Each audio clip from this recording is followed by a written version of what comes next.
मसीह में आप सबको सलाम। डेली बाइबल के साथ फैसल आपकी खिदमत में हाजिर है। इमसाल 16 बाब। दिल की तदबीर इंसान से हैं, लेकिन ज़ुबान का जवाब खुदाउन की तरफ से है। इंसान की नज़र में उसकी सब रविशें पाक हैं, लेकिन खुदावंद रूहों को जांचता है। अपने सब काम खुदावंद पर छोड़ दे तो तेरे इरादे कायम रहेंगे। खुदावंद ने हर एक चीज़ ख़ास मकसद के लिए बनाई।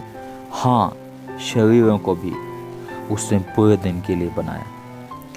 हर एक से जिसके दिल में गुरूर है, खुदावंद को नफ़रत है। यकीनन वो बेसज़ा न छूटेगा। शफ़क़त और सच्चाई से बदी का कफ़ारा होता है, और लोग खुदावंद के खौफ के सबब से बदी से बाज आते हैं। जब इंसान की रविशें खुदावंद को पसंद आती हैं, तो वो उसके दुश्मनों को भी उसके दोस्त बनाता है। सदाकत के साथ थोड़ा सा माल बेइंसाफ़ी की बड़ी आमदनी से बेहतर है।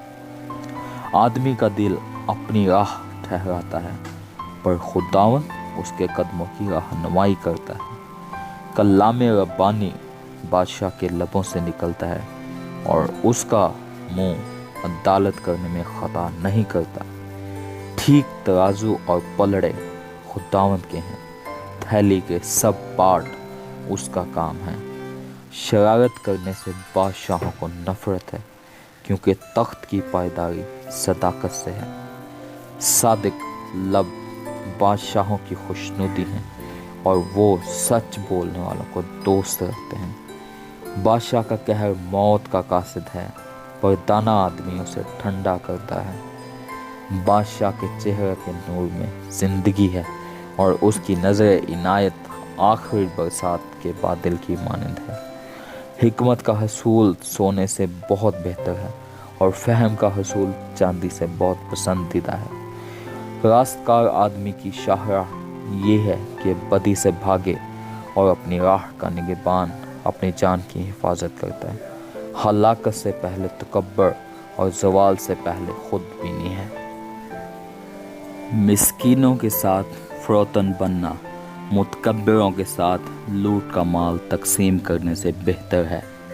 जो कलाम पर तवज्जो करता है भलाई देखेगा, और जिसका तवक्कुल खुदावंद पर है मुबारक है। दाना दिल होशियार कहलाएगा, और शीरीं ज़ुबानी से इल्म की फरावानी होती है। अक्लमंद के लिए अक्ल हयात का चश्मा है, पर अहमकों की तरबियत हमाकत है। दाना का दिल उसके मुंह की तरबियत करता है, और उसके लबों को इल्म बख्शता है। दिल पसंद बातें शहद का छत्ता हैं, वो जी को मीठी लगती हैं, और हड्डियों के लिए शिफा हैं। ऐसी राह भी है जो इंसान को सीधी मालूम होती है, पर उसकी इंतहा में मौत की राहें हैं। मेहनत करने वाले की ख्वाहिश उससे काम कराती है, क्योंकि उसका पेट उसको उभारता है। खबीस आदमी शरारत को खोद कर निकालता है, और उसके लबों में गोया जलाने वाली आग है। कजर आदमी फितना अंगेज है, और गिबत करने वाला दोस्तों में जुदाई डालता है। तंदखू आदमी अपने हमसाया को वर्गलाता है, और उसको बुरी राह पर ले जाता है। आंख मारने वाला कजी इजाद करता है, और लब चबाने वाला फसाद बर्पा करता है। सफ़ेद सर शौकत का ताज है, वो सदाकती की राह पर पाया जाएगा। जो कहर करने में धीमा है पहलवान से बेहतर है, और वो जो अपनी रूह पर ज़ाबित है उसे जो शहर को ले लेता है। कुरा गोद में डाला जाता है, पर उसका सारा इंतज़ाम खुदा की तरफ से है। आमीन। खुदा का कलाम पढ़े और समझाने पर उसकी बरकत हो।